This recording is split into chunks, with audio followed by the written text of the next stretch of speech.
Hi అండి, welcome to Mokshita YouTube channel. ఈరోజు మనం చేయబోయే రెసిపీ వచ్చి గుంత పొంగనాలు అండి. ఈ గుంత పొంగనాలు చాలా సాఫ్ట్గా రుచిగా ఎలా తయారు చేసుకోవాలో ఈ వీడియోలో చూద్దామండి.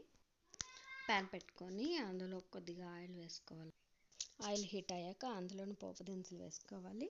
ఆ తర్వాత కొద్దిగా పల్లీలు వేసుకొని అందులోనూ కొద్దిగా సన్నగా తరిగి పెట్టుకున్న కరివేపాకు, అలాగే పచ్చిమిర్చి రెమ్మలు, అలాగే సన్నగా తరిగి ఉంచుకున్న ఆనియన్స్ వేసుకొని అందులోనే కొద్దిగా సాల్ట్ వేసుకొని అలాగే కొద్దిగా పసుపు వేసుకొని వాటిని కొద్దిగా ఫ్రై చేసుకోవాలండి.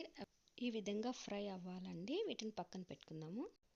ఇప్పుడు బియ్యం పిండి ఉంది కదా, అందులో కొద్దిగా వంట సోడా వేసుకుందాము. వంట సోడా అలాగే కొద్దిగా సాల్ట్ వేసుకొని ఆ పిండిని బాగా కలుపుకోవాలండి. కలుపుకున్నాక అందులో మనం ముందుగా ప్రిపేర్ చేసి పెట్టుకున్నటువంటి మసాలా ఉంది కదా, ఆ ఫ్రై మసాలా అదంతా ఆ పిండిలో వేసి ఆ పిండి మొత్తం కలిసేలాగా బాగా కలుపుకోవాలండి. ఇప్పుడు గుంత పొంగనాలు వేసేకి ఒక ప్యాన్ పెట్టుకుందామండి. ఆ ప్యాన్ హీట్ అయ్యాక అందులోనే కొద్దిగా ఆయిల్ వేసుకొని పిండిని కొద్దిగా వేసుకోవాలండి. కొద్దిగా వేసుకొని మంట కొద్దిగా మీడియం ఫ్లేమ్లో పెట్టుకోవాలి.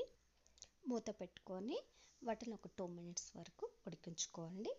2 మినిట్స్ తర్వాత చూస్తే వన్ సైడ్ ఉడికిపోయి ఉంటాయి. ఇంకో సైడ్ టర్న్ చేసుకొని వాటిల్ని మళ్ళీ ఒక 2 మినిట్స్ మూత పెట్టుకొని అలాగే ఉడికించుకోవాలండి. ఒక 2 మినిట్స్ తర్వాత చూస్తే 2 సైడ్స్ ఉడికిపోయి ఉంటాయండి. ఇప్పుడు వాటిని ఒక బౌల్లోకి తీసుకుందాము. చూసారు కదండి, ఎంత సాఫ్ట్గా రుచిగా ఉండే గుంత పొంగనాలు. మీకు కనుక ఈ వీడియో కనుక నచ్చినట్లయితే కనుక లైక్ చేయండి, షేర్ చేయండి. మరిన్ని వీడియోల కోసం మా ఛానల్ని సబ్స్క్రైబ్ చేయండి.